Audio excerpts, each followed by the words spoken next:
ఒక్క నిమిషం మీరు హోల్డ్లో ఉండండి. అటు కోరుమట్ల శ్రీనివాసులు వైసీపీ మాజీ ఎమ్మెల్యే మనతో పాటు మాట్లాడడానికి సిద్ధంగా ఉన్నారు. వారితో మాట్లాడదాం. కోరుమట్ల శ్రీనివాసులు గారు నమస్తే అండి. సార్, మీ అధికారిక ఎక్స్ వేదికగా ఒక ఆరోపణలు అటు ఎమ్మెల్యే పైన ఆరోపణలు చేస్తూ కూడా ఒక ట్వీట్ చేయడం అయితే జరిగింది. సో దానికి సంబంధించి నిజంగానే ఆ బాధిత మహిళ ఏ విధమైన మాటలు మాట్లాడారో దీనికి సంబంధించి మీ వర్షన్ ఏంటి? ఏదైనా కానీ సమాజంలో కానీ ముఖ్యంగా మన కోడూరు ప్రాంతంలో గతంలో కూడా ఎంతోమంది కూడా దీన్ని అడ్మిషన్ చేసినప్పుడు కూడా ఇటువంటి ఇది రాలేదు. చాలా బాధాకరమైన విషయం, దురదృష్టకరం. ఏదైనా లేడీస్ పైన గౌరవం, వాళ్ళకి పైన ఒక ఇది ఉండాలా. వాళ్ళు తప్పుదోవలు పట్టించే విధంగా మనం అట్లా చేయకూడదు. ఎందుకంటే ఒక అధికారమైన ఒక పార్టీలో ఉంటూ బాధ్యతమైన ఒక పదవులు అనుభవిస్తూ అతనితో పాటు అతను వెనకంగా ఎవరు ఉన్నారు, ఏం గూడుపుట అన్నది కూడా అన్ని కూడా అతను ఒకడే బలి తీసుకోవడం మంచిది కాదు. ఇంకా అతను వెనకబెట్టి ఎవరు ఉన్నారో అవి కూడా తీసి ఆ అమ్మాయికి న్యాయం చేయాలని కూడా మేము డిమాండ్ చేస్తున్నాం. శ్రీనివాసులు గారు, సాధారణంగా ఇటువంటి ఆరోపణలు వచ్చినప్పుడు అవన్నీ కూడా కావాల్చుకొని వైసీపీ వాళ్ళు చేస్తున్న కుట్రలు అంటూ కూడా కూటమి కానీ లేదంటే జనసేన పార్టీ వారి కానీ ఎవరైనా మాట్లాడే మాటలు. సో దీన్ని బట్టి చూస్తే ఇది నిజంగానే వారిపైన ఏదైనా కుట్ర జరిగే విధంగా చేసిన ఆరోపణలు అనుకోవచ్చా?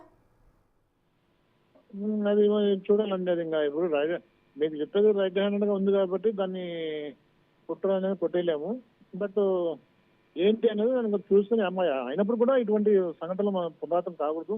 ఒక బాధితమైన పదవిలో ఉండి ఒక మహిళల పట్ల ఈ విధంగా చేయడం అనేది మేము పూర్తిగా వైఎస్ఆర్సీపీ ఖండిస్తున్నాము. అది వాళ్ళ పార్టీ హైకమాండ్ ఆ కూటమి నాయకులు చూసుకోవాలి. ఎందుకంటే వాళ్ళు కూడా ఎక్కడ గాడి తప్పారు, పాలన తప్పారు.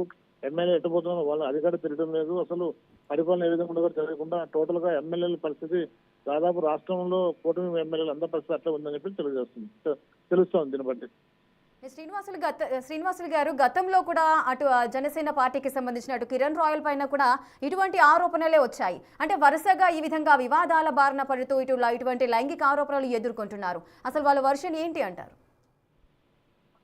వాళ్ళ వర్షన్ అంటే ఇప్పుడు దానిపైన క్షుణ్ణంగా దానిపైన లోతుగా అధ్యయనం చేసి దీనిపైన ఏదైతే ఉందో జనసేన కానీ కూటమి కానీ ఎమ్మెల్యేలు అంటే వాళ్ళకి బేసిక్ గా ఆ పార్టీలకు మహిళల పైన గౌరవం ఉండదు, మహిళల పైన ఒక ఇది ఉండదు, ఒక బాధ్యత ఉండదు, ఒక ఇర్రెస్పాన్సిబుల్ ఫీల్ అయ్యి వాళ్ళకి అడ్డు అదుపు లేకుండా కంట్రోల్ లేకుండా ఆ విధంగా చేస్తారు. కాబట్టి పార్టీలు కూడా హలో చెప్పండి, వినిపిస్తుంది. నిజంగా వాళ్ళకి మీకు నిజంగా వీళ్ళకి మహిళల పట్ల గౌరవము, మహిళల పట్ల ఒక ఇది ఉంటే ఖచ్చితంగా ఆ మహిళకు న్యాయం చేయాలని చెప్పేసి వాళ్ళ పార్టీకి సంబంధించిన ఎవరైతే నాయకులు ఉన్నారో వాళ్ళ దానిపైన చర్య తీసుకోవాలని మేము కోరుతున్నాము.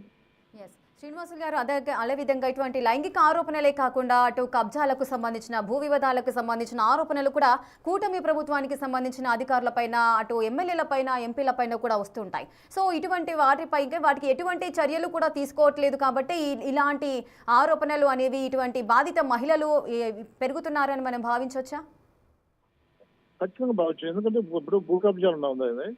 ముస్లింస్ ఇచ్చిన ల్యాండ్ ను కబ్జా చేసి వీళ్ళు కూటమి వాళ్ళు జనసేన వాళ్ళు అదొకటి. రెండోది పెనంగులూరు ఒక ఇంట్లో మహిళలు ఉంటే తరిమేసి ఇల్లు కొట్టేసాను జేసీబీతో, అదొకటి.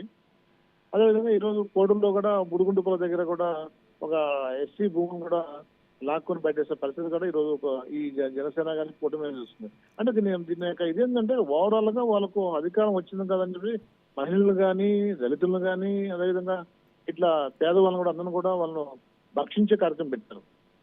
రక్షించే కార్యక్రమం పెట్టారు, భక్షించే కార్యక్రమం పెట్టారు. శ్రీనివాసులు గారు, ఆ బాధిత మహిళ వర్షన్ కూడా మీరు విని ఉంటారు. సో 1.5 year నుంచి ఆమె ఇటువంటి ఆరోపణ, ఇటువంటి వేదనలు వేధింపులన్నీ ఎదుర్కొంటుంది. సో ఇంత ఇబ్బంది పడుతున్నప్పుడు పోలీస్ స్టేషన్కి వెళ్ళి కంప్లైంట్ చేయాల్సిన పరిస్థితి ఉంటుంది. కానీ కంప్లైంట్ చేయకుండా డైరెక్ట్గా మీ దగ్గరికి వచ్చి మీతో మాట్లాడడము, సో వైసీపీ ఎక్స్ వేదికగా పోస్ట్ చేయడాన్ని ఏ విధంగా చూడొచ్చు? మీరైతే న్యాయం చేస్తారు అనుకోని మీ దగ్గరికి వచ్చిందని భావించవచ్చా? ఎప్పుడు కూడా మేమంటే ఎక్కడ న్యాయం జరగలేదు కాబట్టి తను నేరుగా అక్కడికి వచ్చి ఒక మంచి ఒక మీడియా ద్వారా ఇటువంటి వాస్తవాలు బయట రావాలనే ఉద్దేశంతో చేసింది.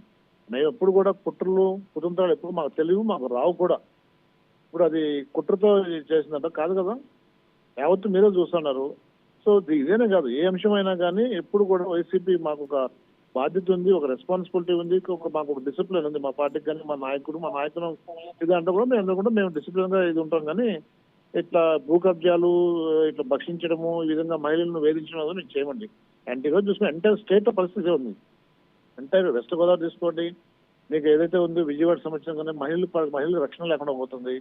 మహిళలు వేధింపులు, మహిళలను మొత్తం టోటల్ గా ఏదో ఒక రకంగా చెప్పి వాళ్ళని ఇది చేసుకోవడం, ఇట్లా ఇది చాలా దారుణమైన విషయం. దీనిపైన ఇప్పుడైనా కూడా నేను న్యాయస్థానం కూడా దీనిపైన ఇన్వాల్వ్ అవ్వాల్సిన అవసరం ఎంత అయిందా సార్?